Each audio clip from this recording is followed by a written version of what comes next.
Social media star गायिका स्वानंदी सरदेसाई हिने 19 एप्रिलला अक्षय तृतीयेच्या शुभ मुहूर्तावर लग्नगाठ बांधली।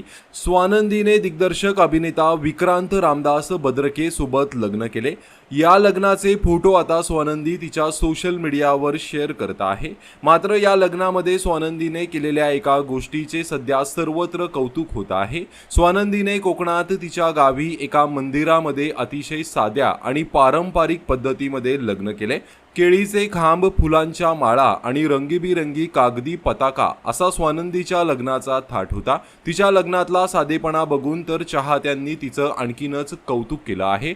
नऊवारी जरीच्या काठाची साडी, सफेद रंगाचा कुर्ता धोतर, गळ्यात फुलांच्या माळा आणि लग्न मंडपाचा सुरेख साज लक्ष वेधून घेणारा ठरला। कुठलाही अवास्तव खर्च न करता तिच्या स्वभावाला साजेल असं हे लग्न होतं। त्यामुळे स्वानंदीच्या लग्नाची सध्या सर्वत्र चर्चा होत आहे। तसेच तिच्या या नव्या प्रवासासाठी चाहते तिला शुभेच्छा देत आहेत।